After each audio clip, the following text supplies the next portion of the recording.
পবন মুক্তাসন করার পদ্ধতি। প্রথমে আপনারা ধীরে ধীরে শুয়ে পড়বেন এবং পা দুটি সোজা করে খেলিয়ে রাখবেন।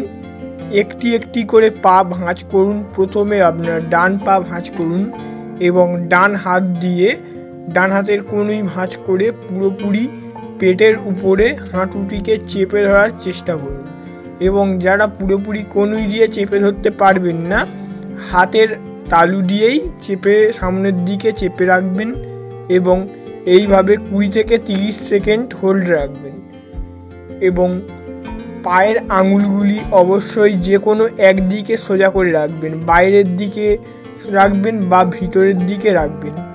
এবারে বিপরীত দিকে বাঁ পাটি পা চেঞ্জ করে করবেন। কিছুক্ষণ হোল্ড রাখার পরে একইভাবে আপনারা হাঁটুটিকে ভাঁজ করে পুরোপুরি পেটের উপরে চেপে ধরার চেষ্টা করুন। পারলে কনুই ভাঁজ করে কনুই থেকে পুরোপুরি চেপে রাখার চেষ্টা করুন এবং দুটি হাত দুটি কনুইয়ে রাখুন এবং এইভাবে কিছুক্ষণ ধরে থাকার পরে ধীরে ধীরে দুটি পা একসাথে কনুই ভাঁজ করে এবং হাঁটু ভাঁজ করে পুরোপুরি পেটের উপরে চেপে ধরে রাখার চেষ্টা করুন এবং চাইলে আপনারা দাড়িটি ওপরের দিকে তুলে ঠেকাতে পারেন এবং যারা দাড়ি ওপরে তুলতে পারবেন না, ঘাড়টিকে নিচে নর্মালি রাখবেন এবং এইভাবে 20 থেকে 30 সেকেন্ড ধরে রাখার চেষ্টা করুন। আপনারা পবন মুক্তাসন প্রতিদিন 3 থেকে 4 বার করুন।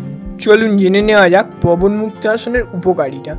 পেটের গ্যাস দূর করে ও হজমের ক্ষমতা বাড়াতে সাহায্য করে এবং কবজি, পিঠ ও কোমরের পেশিগুলিকে মজবুত করে ও পেটের চর্বি কমাতে সাহায্য করে ও পিরিয়ডের সময় পেটে ব্যথা কমাতে সাহায্য করে এবং রক্ত চলাচল উন্নত করে। অবশ্যই খেয়াল রাখবেন খালি পেটে বা খাওয়ার 3 থেকে 4 ঘন্টা পরে করবেন।